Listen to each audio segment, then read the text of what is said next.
नमस्कार, मैं हूं आलम और आप देख रहे हैं जनादेश न्यूज। और बिहार विधानसभा चुनाव का बिगुल बज चुका है। ऐसे में सभी राजनीतिक पार्टियां अपने अपने स्तर से चुनावी मैदान में उतर चुकी हैं। इसी क्रम में चुनावी चर्चा करने के लिए आज हम 111 गोरिया कोठी विधानसभा क्षेत्र में पहुंच चुके हैं और हमारे साथ मौजूद है देवेशकांत सिंह जी। बहुत बहुत स्वागत है सर हमारे चैनल में। नमस्कार, आपका भी स्वागत है इस गोरिया कोठी की धरती पर। जी सर, पहला सवाल है कि पिछली बार आपको चुनाव में शिकस्त मिला था, तो इस बार किस रणनीति के तहत आप चुनावी मैदान में जाना चाहते हैं? देखिए, अंक गणित में तो जरूर शिकस्त मिला था, रिजल्ट मेरे पक्ष में नहीं रहा। लेकिन जिस अंक गणित से विपक्षी को जीत मिली थी वह अंक गणित आज के दिन में कायम नहीं है। पिछली बार हमारे नैसर्गिक गठबंधन में एक टूटन हुआ, जिसकी वजह से जनता दल यू जो हमारी मुख्य गठबंधन में मुख्य धारा में है, जिसके राष्ट्रीय अध्यक्ष नीतीश कुमार जी के नेतृत्व में हम चुनाव लड़ रहे हैं, वह पार्टी हमसे अलग हो गई थी। और एक ऐसा माहौल हुआ जिसमें लगा कि हम चुनाव जीत रहे हैं, लेकिन कहीं कुछ ऐसी घटनाएं हुई और ऐसे समीकरणों का निर्माण हो गया जिससे मैं थोड़े से अंतर से चुनाव हार गया। लेकिन वर्तमान में हमारा गठबंधन पुनः आज कायम भी है और मैं हारा 7500 से था।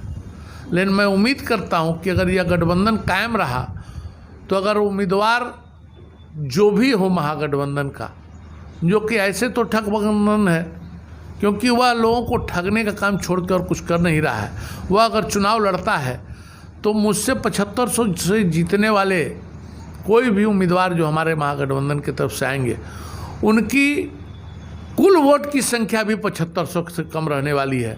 आज के दिन में सरकार ने वर्तमान में इस महामारी के काल में कोरोना को, चाहे हमारे यहाँ आपदा में एक विशेष रूप से अभी वर्तमान में नेपाल और चीन द्वारा प्रायोजित बाढ़ आने से जो हमारे यहाँ आपदा आ गई थी, उसका जिस तरह से सरकार ने निवारण किया है, व्यवस्था की है, और विश्व स्तर पर भारत सर्वश्रेष्ठ रहा है कोरोना को सक्षमता के साथ और सही रूप दिशा में ले जाके अपने आप को बचाव करने में। बिहार में भी इसके रिजल्ट अच्छे आए हैं। हमारे माननीय मुख्यमंत्री के नेतृत्व में, माननीय उप मुख्यमंत्री के नेतृत्व में, माननीय स्वास्थ्य मंत्री मंगल पांडे जी के नेतृत्व में हमारा रिकवरी रेट आज के दिन में 84% है। और इस वजह से और सरकार के जो कार्यकलाप हैं वह प्रतिदिन विकासशील है और सरकार के साथ आज जनता यही अपेक्षा रखती है कि विकास होना चाहिए। कुछ लोग कह रहे हैं एंटी इनकम्बेंसी। प्रशासन में, शासन में लोगों का विश्वास प्रश्न के साथ है। हम कहे प्रश्न वहीं होता है जहां अपेक्षा होती है और जहां यह उम्मीद है कि यह सरकार बनी रहेगी तो हमारी अपेक्षा पूरी होगी। तो मैं यह समझता हूं कि प्रशासन और शासन अच्छा काम कर रहा है, जनता को उसमें विश्वास बना हुआ है, तो हम चुनाव सुनिश्चित रूप से जीतेंगे। तो आपका मतलब ये मानना है कि जिस गठबंधन का फ़ायदा राजद को मिला था वो पुनः आपके साथ दोबारा आ गए हैं, तो वो फ़ायदा आपको मिलेगा इस बार? सुनिश्चित है। हमने पूर्व में भी साबित किया है, 2005 में हो, 2010 में हो। दुर्भाग्य से हम 2015 में नहीं थे एक साथ। उसके बाद हमारा दोबारा गठबंधन हुआ तो 40 में 39 सीट हमने लोकसभा के चुनाव में जीत कर दिखाई।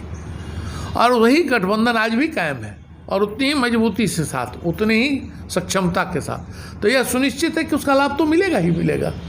और जिन लोगों की जीत पिछले बार हमारे इसी गठबंधन के हमारे माननीय मुख्यमंत्री के नाम पर हो गई थी, वह पुनः दहाई अंक में आएंगे कि नहीं, इसकी चिंता उनको करनी चाहिए। अगर इस बार भी आपको बीजेपी से टिकट मिलता है तो आपका मुख्य मुद्दा क्या रहेगा विकास का? देखिए, विकास एक निरंतर प्रक्रिया है। हर व्यक्ति की आवश्यकताएं हैं। किसी को बिजली की आवश्यकता, किस मुद्दे के साथ आप चुनावी मैदान में जाना चाहेंगे? देखिए, विकास ही मुद्दा है। विकास के अंतर बहुत सारी चीज़ें आती हैं। कहीं सड़क का निर्माण आवश्यक है, किसी गांव में बिजली की सप्लाई दुरुस्त नहीं है, किसी स्कूल में कहीं कहीं शिक्षक की कमी है, कहीं स्वास्थ्य सेवा में कहीं कहीं नर्स की कमी है, या किसी सामुदायिक या स्वास्थ्य केंद्र पर एएनएम की कमी है या डॉक्टर की कमी है। इसी तरह की रोजगार की कमी, को लेके कहीं किसी पंचायत में मुखिया या मनरेगा के द्वारा जो काम होना चाहिए वो नहीं हो पाया है। तो इन सभी पर हर पहलू पर 42 पंचायत के लगभग 150 गांव हमारे इस विधानसभा में आते हैं। उन हर पंचायतों का अलग अलग आवश्यकताएं, कहीं सड़क पहुंच गई है तो बिजली का अभाव कहीं हो रहा है, पुराने तार हैं, उसका पुनः नया तार होना जरूरी है। कहीं बिजली अच्छा काम कर रही है तो हमारी सड़कें जो मेरे पिताजी के विधायक होते बनी थी वह टूट रही हैं तो उनका निर्माण होना चाहिए। कहीं स्कूल है तो मानिए शिक्षक रिटायर हो गए हैं तो नए शिक्षकों की वहाँ उपस्थिति बढ़नी चाहिए। विद्यार्थी जो बढ़िया शिक्षा खोजता है वह शिक्षक की आवश्यकता के अनुसार शिक्षक को खोजता है। तो इसी हर व्यक्ति के अनुसार क्षेत्र की अनेक आवश्यकताएं हैं जो हमारी सभी मूलभूत आवश्यकताओं को पूरा करें और सब मिलकर उस विकास को पूर्ण करें। सबकी आवश्यकताओं, सबके अपेक्षाओं पर हम खरा उतरें, यही हमारा शुद्ध रूप से निशाना है कि हम चुनाव में जाने के में एकमात्र विकास, और वह भी सबके साथ। सबके साथ सबका विकास, सबका साथ सबका विकास, ये तो मैं हमारे प्रधानमंत्री का नारा है। हमारे ऊपर जो भी आरोप थे सरकार ने, प्रशासन ने, मोदी जी ने, नीतीश जी ने साबित कर दिया। आप एक सर्वेक्षण करा लीजिए, सिर्फ और सिर्फ गैस के वितरण में सरकार ने जो किया उसमें क्या किसी के साथ पक्षपात हुआ? सरकार ने जो जनधन योजना के तहत चाहे अभी कोरोना में 500 रुपया प्रति माह महिलाओं को दिया, क्या उसमें किसी जाति, वर्ग, विभेद, धर्म का तो कोई सवाल उठा नहीं। सरकार जो बिजली दे रही है उसका लाभ सबको मिल रहा है। जिस सड़क पर आप चल रहे हैं उस पर सभी वर्ग और धर्म के लोग चल रहे हैं। तो सबका साथ सबका विकास तो हमारा नारा है और इसके बिना देश चल नहीं सकता है। यह सांप्रदायिक देश तो है नहीं, यह धर्मनिरपेक्ष देश है। हम सभी धर्म के लोग, चाहे हिंदू, मुस्लिम, सिख, ईसाई, सब एकमत हैं, तभी यह देश संगठित है। इस देश में कितनी भाषाएं हैं, कितने राज्य हैं, लेकिन रिपब्लिक ऑफ इंडिया इसलिए कहा जाता है कि हम सब एक संविधान के अंतर्गत सबके साथ सबके विकास के अंतर्गत बंधे हैं और इसमें हमारे प्रधानमंत्री सबसे सफल प्रधानमंत्री। क्या लगता है आपको गुड़िया कोठी में विकास नहीं हुआ है? देखिए, गुड़िया कोठी में जो विकास सरकार के स्तर पर होना चाहिए वह तो किसी के रोके नहीं रुकना है, चूँकि यह डबल इंजन की सरकार है, विकासोन्मुख सरकार है। आप देखिए 2013 में मेरे पिताजी ने सड़क के लिए लिखा, गोरिया कोठी और अपराध के चौड़ीकरण के लिए। दुर्भाग्य से हमारा गठबंधन टूट गया था। नंदकिशोर यादव जी पीडब्ल्यूडी के मंत्री थे, सड़क उस समय नहीं बनी। जैसे ही नंदकिशोर यादव जी पुनः पीडब्ल्यूडी के मंत्री हुए, आज वह सड़क बन गई। लेकिन हाँ, विकास नहीं हुआ। जो मैं आपको कह रहा हूँ, जो एक सांसद को, जो एक विधायक को स्थानीय स्तर पर विधानसभा में देखना चाहिए, उस स्तर का विधायक के द्वारा नहीं देखा गया है। उनके द्वारा छांट के कि इन क्षेत्रों में मुझे वोट नहीं मिला, मैं यहाँ काम नहीं करूँगा, या लोगों के साथ दुर्व्यवहार, चाहे अव्यवहारिक व्यवहार किया गया है। इस तरह से बहुत सारे विकास, जो मैंने आपको कहा कि हर क्षेत्र में अलग अलग मांगे हैं, और वह मांग तभी हो सकता है जब जनता के बीच में प्रतिनिधि उपलब्ध हो, और वह जनता के हर छोटे छोटे, किसी कस्बे में सड़क की आवश्यकता है, किसी कस्बे में स्कूल का पुराना खपड़े का मकान ढह गया है तो वहाँ एक कमरे की आवश्यकता है, कोई स्कूल रोड पर है तो उसको बाउंड्री की आवश्यकता है, कहीं डॉक्टर का ट्रांसफ़र हो गया उसकी जगह पर डॉक्टर। ये सब छोटी छोटी बातें हैं जो स्थानीय जनप्रतिनिधि के रूप में विधायक को उठानी चाहिए, और उस स्तर पर काम नहीं होने के चलते वह चीज़, चूँकि मुख्यमंत्री तो प्रतिदिन आपके विधानसभा में आते नहीं, कोई भी मंत्री आपके, उस मंत्री या मुख्यमंत्री को गोरिया कोठी की 42 पंचायत की निरंतर आवश्यकताएं तो यहाँ के स्थानीय विधायक ही बता सकते हैं। लेकिन यहाँ के स्थानीय विधायक शुद्ध रूप से सिर्फ सामूहिक कमीशन खोरी में और अगले राजनीतिक पड़ाव की खोज में कि पुनः किसी तरह से विधायक हो जाऊं तो अगला 5 साल भी मेरा इसी तरह से कमीशन खोरी और ठेकेदारों से वसूली करके चलता रहे, मेरी संपत्ति बढ़ती रहे, और इसी के प्रति वह काम कर रहे हैं। आज यह स्थिति है कि वह समाज में घूमते हैं तो गाड़ी से उतर नहीं पाते हैं, कुछ चिन्हित जगहों पर छोड़ के वह कई पंचायतों में बैठने योग्य नहीं रह गए हैं। आज यह स्थिति हमारे विधायक की इसलिए है कि वह अव्यवहारिक हो गए हैं, और लोगों के प्रति मांग के, देखिए आप विधायक हैं तो लोग थोड़ी बहुत गलत मांग भी आपसे रख सकते हैं, लेकिन आपको समझाना और उसको भी लोगों का सुलझाना आपका कर्तव्य बनता है। लेकिन हमारे विधायक जी को इन सब चीज़ों से मतलब नहीं है, इसीलिए जो स्थानीय स्तर पर कुछ होना चाहिए वह बहुत सा विकास नहीं हुआ है। विकास के मामले में आप गोरिया कोठी को कहाँ पाते हैं? देखिए, गोरिया कोठी तो एक ऐसा क्षेत्र है जो सन 52 में जब कृष्णकांत बाबू पहली बार पश्चिम बसंतपुर में विधायक हुए और तब से शिक्षा के क्षेत्र में आगे था। आज आप बड़े बड़े शहरों में, विदेशों में चले जाएं, हम शिक्षा के क्षेत्रों में आगे हैं। सड़क के क्षेत्र में हम पिछड़े हुए थे गोरिया कोठी प्रखंड के बाहर, लेकिन जब 2010 में हमारे पिताजी विधायक हुए तो लकड़ी नवीगंज के 11 पंचायत में आज काली सड़कें दिख रही हैं। एक एक पंचायत में 2-2, 3-3 सड़कें दिख रही हैं। उनके बनाए गए रिपोर्ट और किताब पर आज भी सरकार सड़कें बना रही है। इसलिए विकास तो गोरिया कोठी का हुआ ही है। अगर विकास नहीं हुआ तो आप शायद सिवान या तरवारा से आते हैं, हम नहीं जानते हैं, लेकिन आप कितने समय में आए? अपने खुद आपको लगा हुआ कि क्या विकास है इस सरकार का, क्या विकास गोरिया कोठी का है, जबकि आपको आने में कहीं तकलीफ महसूस नहीं हुई होगी। और यही गोरिया कोठी था 1980 से 2010, 30 वर्षों तक, जहाँ सड़क कहाँ है, गड्ढा कहाँ है, बिजली कहाँ है, खंबा कहाँ है, तार कहाँ है, ये सब विषय थे जो खोजने की ज़रूरत नहीं थी। आप जहाँ जाइए को प्रश्न खड़ा होता है। आज आपकी उम्र मुझे लगता है 25 या 30 वर्ष होगी। आपने शायद जन्म के बाद जब 2005-10 में सरकार नीतीश कुमार की बनी तो शायद आपने देखा होगा कि सड़क बनने में पिच का भी निर्माण होता है। आपने देखा होगा कि मेटल से निर्माण होता है, इसमें मोरन लगता है। लोग 30 बरस मोरन, मेटल, अलकतरा कुछ नहीं देखे थे, चूँकि ये सारी चीज़ें हमारे जंगल राज में मंत्री खा रहे थे। कोई चारा खा रहा था, कोई अलकतरा खा रहा था, कोई मेटल खा रहा था, कोई मोरन खा रहा था। सबकी गद्दीनीश हुई, सब अपने इसी व्यवस्था में थे। लेकिन सरकार और प्रशासन बदला और आपको भी बदलाव नज़र आता होगा।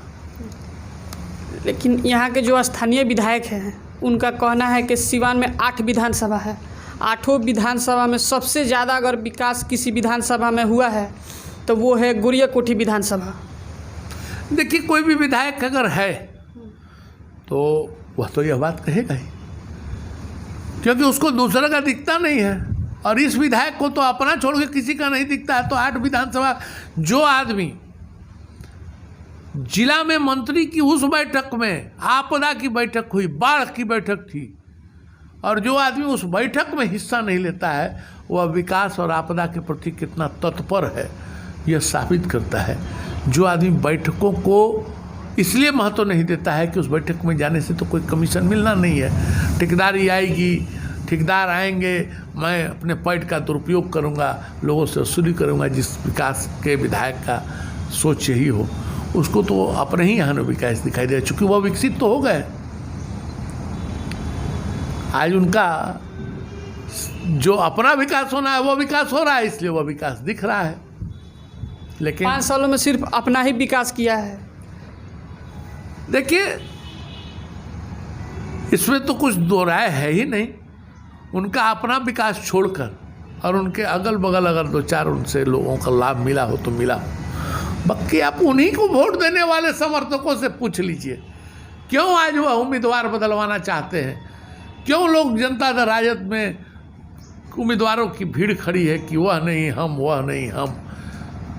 यह उनको वोट देने वाले ही कह रहे हैं। आपके पार्टी से भी लोग लगातार क्षेत्र में भ्रमण कर रहे हैं बीजेपी से, तो उनके बारे में आपका क्या राय है?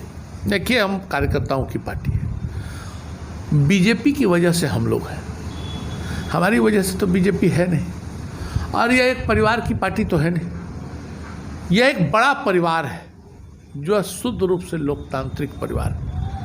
हर कार्यकर्ता को उम्मीदवार बनने की महत्वाकांक्षा होनी चाहिए, तभी वह नेतृत्व करने का गुण प्राप्त करे। और जो बेहतर नेतृत्व का गुण अपने आप में महसूस करता है वह महत्वाकांक्षा रखता है कि मैं इतने दिनों से पार्टी के लिए काम। तो हमारे यहाँ कंपटीशन नहीं है, हमारे यहाँ कार्यकर्ता लोग लगे हैं। और मैं किसी भी कार्यकर्ता, चाहे वह कार्यकर्ता के रूप में मुझे टिकट मिले या किसी अन्य को मिले, भारतीय जनता पार्टी यहाँ चुनाव लड़ेगी, कोई व्यक्ति विशेष चुनाव नहीं लड़ेगा। हाँ, मेरा आधार इसलिए मजबूत है कि मैं पूर्व में भी अच्छे वोटों के साथ चुनाव हार जरूर गया, एक माहौल बिगड़ा था, इसमें हम चुनाव हार गए थे, हमारा गठबंधन टूटा। लेकिन 63,500 वोट आए थे और 63,500 वोट सिवान जिले में किसी जीतने वाले भारतीय जनता पार्टी के उम्मीदवार को भी शायद नहीं आया। तो वह एक समीकरण था, मैं चुनाव हार गया। तो उम्मीद है कि पार्टी अभी तक 5 वर्षों से मुझसे जो भी कही मैं करता रहा, कार्यकर्ताओं के बीच रहा, समाज जनता के बीच में रहा, क्षेत्र में रहा। तो यह जरूर दृढ़ विश्वास है कि पार्टी मुझ पर विश्वास करके मुझे उम्मीदवार बनाएगी। लेकिन उम्मीदवार कहे कोई भी हो, जीत भाजपा की होगी, सरकार बिहार में एनडीए की बनेगी और 220 सीटों से ऊपर सीट लेकर सरकार बनेगी। एक तरफ यहाँ के जो स्थानीय विधायक हैं वो गोरियाकोठी विधानसभा में एम्स बनवाने की बात करते हैं और बसंतपुर को जिला बनवाने की बात करते हैं, इस पे आपका क्या राय है? दिन में सोने वाले विधायक हैं, दिन में भी सोते हैं तो सपना देखते हैं। जब सपना देखेंगे तो ऐसे ही सपने आएंगे, एम्स बनाने के, जिला बनवाने के। महाराजगंज जिला अनुमंडल के अंतर्गत हम लोग आते हैं। महाराजगंज अनुमंडल को जब हम जिला बनाने की बात नहीं कर पाए, उन्होंने कभी इस बात को नहीं उठाया था। चुनाव में सपना देख रहे हैं, दिन में चूंकि कोई काम है नहीं, सोते हैं गाड़ी में भी एसी चला के। तो जब यह सपना देखेंगे तो एम्स क्या, अमेरिका का भी कोई अस्पताल बनवा दे सकते हैं। तो इस तरह के सपनों देखने वाले विधायकों का क्या है, यह मुंगेरी लाल के हसीन सपने हैं उनके, जिसका लबलबा कोई आज के दिन में जनता नहीं सुनने वाली है। तो अगर आप इस बार चुनाव जीतते हैं तो क्या क्या अधूरे विकास को पूरा करने की कोशिश करेंगे? मैंने आपको कहा, पहले भी कहा कि हर व्यक्ति की आवश्यकता होती है रोटी, कपड़ा और मकान। आज के दिन में हमारे बहुत सारे प्रवासी बाहर से आ गए, जो बाहर रह के अपनी ज़िंदगी, अपने परिवार का खर्च वहन कर रहे थे, रोजगार का। तो एक तो सबसे बड़ी समस्या भी है और उसकी व्यवस्था भी सरकार कर रही है। उसके लिए हम लोगों को काम करना है कि कुछ ऐसे काम हो, छोटे छोटे लघु उद्योग हों, जैसे माचिस के उद्योग हो, मोमबत्ती का उद्योग हो, अगरबत्ती का उद्योग हो, छोटे छोटे ऐसे कुछ कार्यक्रम यहाँ शुरू हों लघु उद्योग के रूप में कि लोगों को रोजगार मिल सके। और विकास, मैंने आपको कहा कि सरकार के स्तर पर जो केंद्र स्तर पर, राज्य स्तर पर विकास होना है, वह सड़क बनना हो, बिजली का काम हो, स्कूल बनने का काम, वह सब हो रहा है। लेकिन उसमें भी कहीं कहीं कमियां छूट जाती हैं जो स्थानीय स्तर के प्रतिनिधि को उठानी चाहिए। वह विकास जो बाकी है, जो हमारे विधायक ने 5 वर्ष में नहीं किया है, उस सबको सरकार के नज़र पर लाना और वैसे छूटे हुए सभी कामों को पूरा करना जो मेरे पिताजी, मेरे दादाश्री, उनके हमारे स्वर्गीय परदादाश्री द्वारा सोच थी, गोरियाकोठी को उस स्तर पर ले जाना, यह मेरा आज भी निरंतर प्रयास है।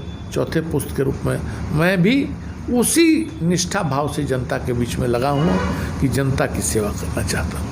एक आखिरी सवाल सर आपसे कि जिस तरह से कोरोना ने हाहाकार मचाया हुआ है और ऐसे में बाढ़ आके आधा बिहार को प्रभावित कर चुका है, ऐसे में चुनाव आयोग का फैसला है कि तय समय पर चुनाव होगा, इस पे आपका व्यक्तिगत क्या राय होना चाहिए? चुनाव होना चाहिए या नहीं होना चाहिए? देखिए, ये हमारे व्यक्तिगत राय की चीज़ नहीं है। ये आर्टिकल 324 में चुनाव आयोग को यह अधिकार प्राप्त है कि वह अपने आप को स्वतंत्र रूप से निर्णय ले सके।